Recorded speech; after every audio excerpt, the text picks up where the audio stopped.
Diego, thanks so much for your time. So you used in this vulnerability index Census 2011 data with 8 indicators to compile your index. Just tell us how you did it. Good evening, Sally. Thank you very much for having us.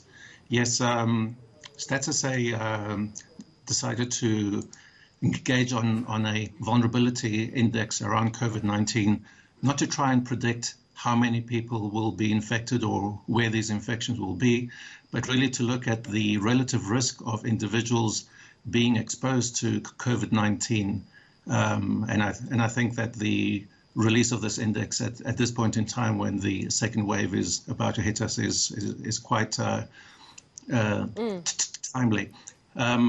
So we had a look at 8 factors, as you indicated. We look at people who are using public transport to go to work, people with access to the media, access to water, access to sanitation, overcrowding in their households, multi-generational households, elderly people who live with grandchildren and with the parents of those children, at the elderly, and at people who are taking chronic medication.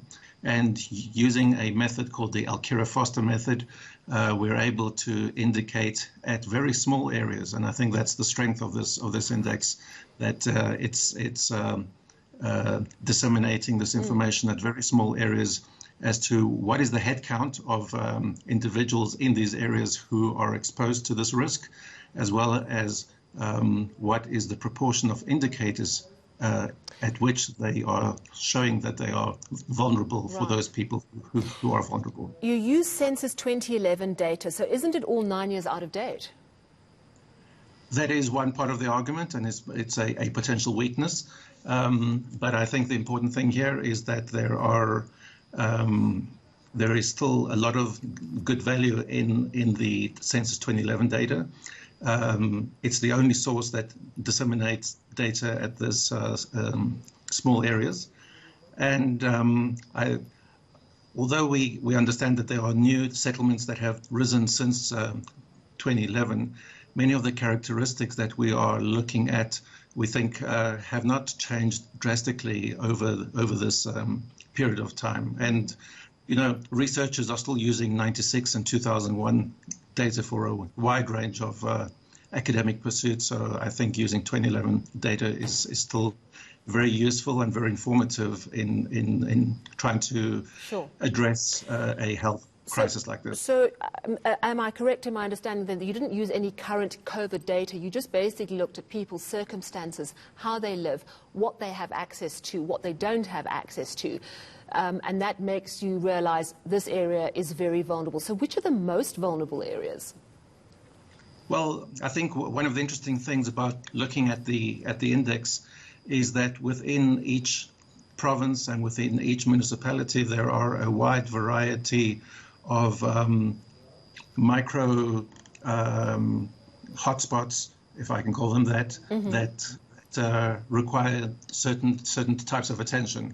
And the one thing that really stands out is that various hotspots in various areas are hotspots for different reasons. They're not hotspots for the same reason. So you may find that in some parts of the Eastern Cape, I think the President was speaking about the Sarah Baartman district as one of those hotspots last week, that we see that access to water and sanitation is an issue there. But in other parts of the country, it may be overcrowding. It may be the tri-generational households, or it may be in the Western Cape that you'll find that elderly people with who are taking chronic medication are more exposed to this risk. So it's not a one-size-fits-all type of risk, but that we're actually able to see what the different reasons are for being exposed to this type of risk. So I know that on the StatsSA website you've put up a dashboard, and people can go to www.statssa.gov.za and they can navigate that dashboard to find out, I suppose, about their area.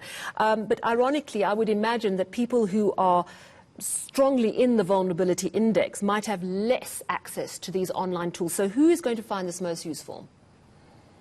Well, I think multiple users may find this useful. I think just the everyday man in the street who wants to know what is your situation in the area where you live. And yes, I do accept that that internet connectivity is not equal in all parts of the country, and it might be difficult for these people to access this.